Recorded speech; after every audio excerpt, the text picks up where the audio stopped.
To stop negative thinking during games, you need to practice substitution. When you have negative thoughts during games, do you feel like you can control them, or does it feel like those negative thoughts just pop into your head and they're completely out of your control?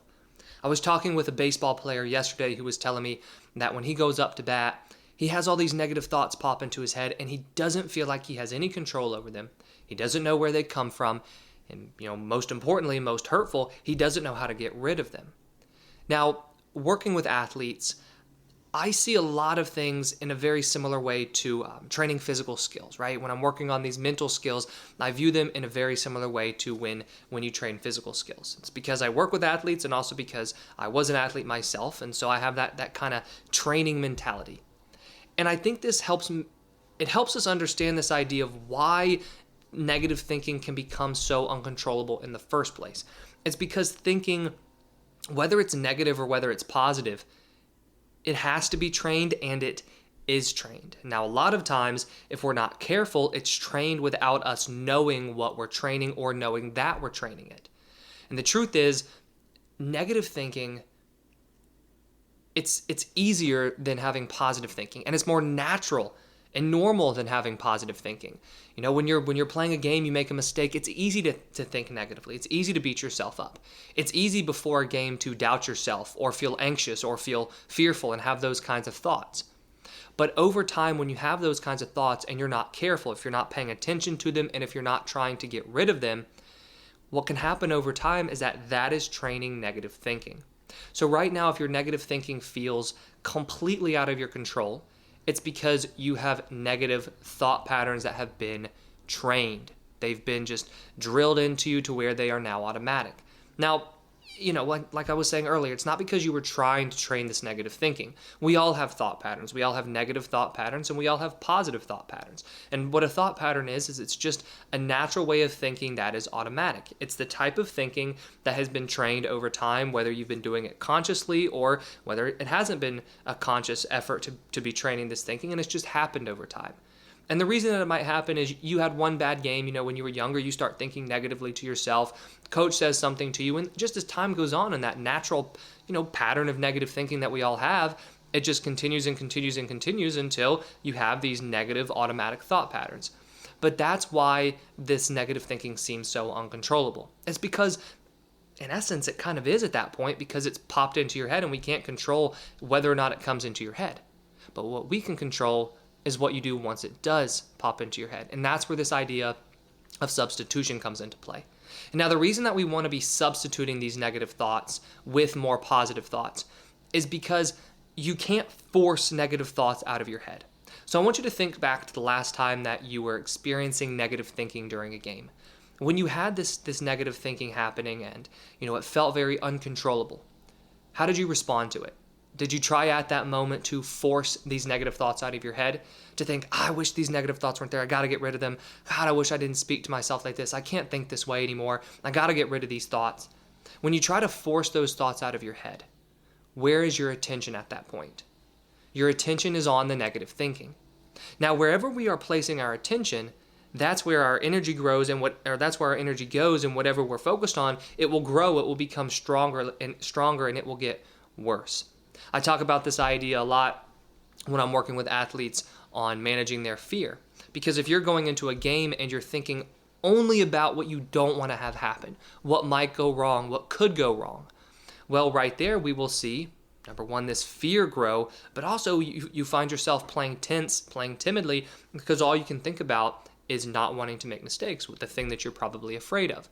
The same concept applies when it comes to your negative thinking.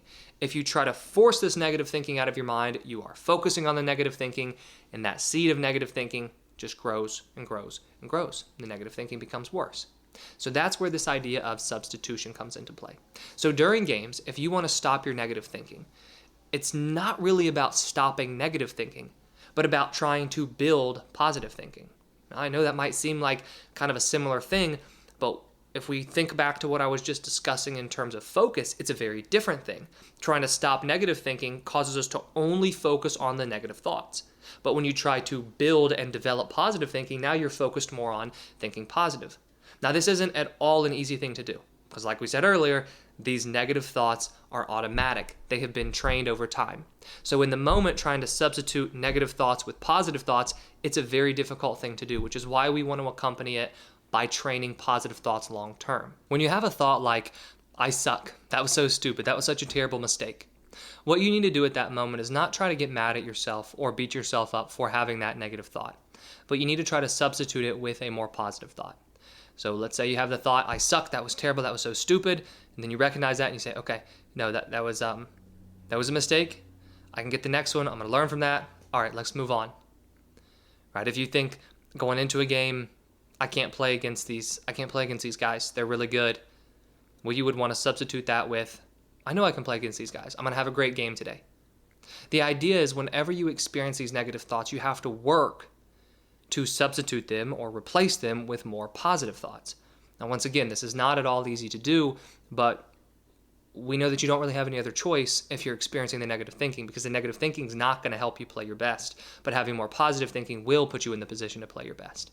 Now, if you think back to the example that I was just saying about the mistake, and I said, I suck, I can't believe I made such a terrible mistake. I didn't replace it with, that was an amazing play. The reason that I'm not saying replace it or substitute it with, that was an amazing play, I was such an incredible thing I did, if you made a mistake, is because that's not true. It's not truthful to yourself, and you're not out here trying to lie to yourself. But if you say, all right, that's okay, I can get it next time, I'll learn from it, all right, let's move on. That's a different type of thinking. It's more positive because it's positive in terms of helping you play better moving forward. So we could also look at it as more productive or effective when it comes to you performing your best moving forward after that mistake.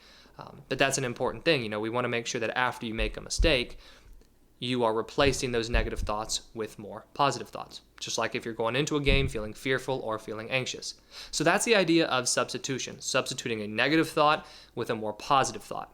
Now, on more of a long-term scale, we have to look at this idea of training thoughts. I know it can be a different type of approach to take, right? Because we don't necessarily think we need to train the way we think. But we have to train mental skills, just like I was saying earlier, in a very similar way to training physical skills, and that means repetition. So when we look at thought patterns and we think, how can thought patterns be trained, or how are thought patterns trained? They're trained through the repetition of thinking these certain thoughts over an extended period of time. With your negative thinking, it wasn't something that you were doing consciously. It just happened. You had some negative thoughts after mistakes. You thought negatively about yourself and about your game going into a game because you were afraid, you're anxious. So those thoughts just happen, and you're performing the repetition without really knowing it, without trying to be performing the repetition. But what you want to do now is you take that same idea of repetition and training thoughts, and you apply it to consciously training more positive and productive thoughts. All this involves is creating a list of about 10 statements. You can do a little bit more, you can do a little bit less. They're statements that are in the present moment, like I trust myself, I believe in myself, I am confident, I learn from my mistakes, I improve from my mistakes. Just very simple statements like that. And you begin repeating it to yourself, or repeating those statements to yourself every single day. Now, if you honestly do this exercise, and it's not an exercise that you're going to do for a week, and all of a sudden, all of your thought patterns are completely changed. Unfortunately, we have to take time, because repetition and training skills, just like with your physical skills, they don't improve overnight, they don't improve with a week, but if you stay consistent with it and you put this work in over an extended period of time, your physical skills improve. If you stay consistent with this repetitive exercise over an extended period of time, you will alter your natural thought patterns. And the really cool thing that happens is you're working on this idea of substitution right now, to substitute negative thoughts with more positive thoughts. And it's hard to do in the moment right now because you have stronger negative thought patterns than positive thought patterns. But over an extended period of time, let's say a few months from now, or honestly 6 months from now, or a year from now. Now I know that feels like a long time, but it'll be here before you know it in terms of your playing.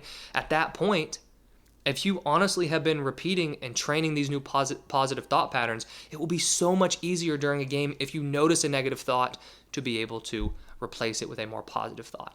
And in fact, those negative thoughts will be there less and less because you have retrained your natural thought patterns. So that right there is a great strategy that you can use to stop negative thinking during games.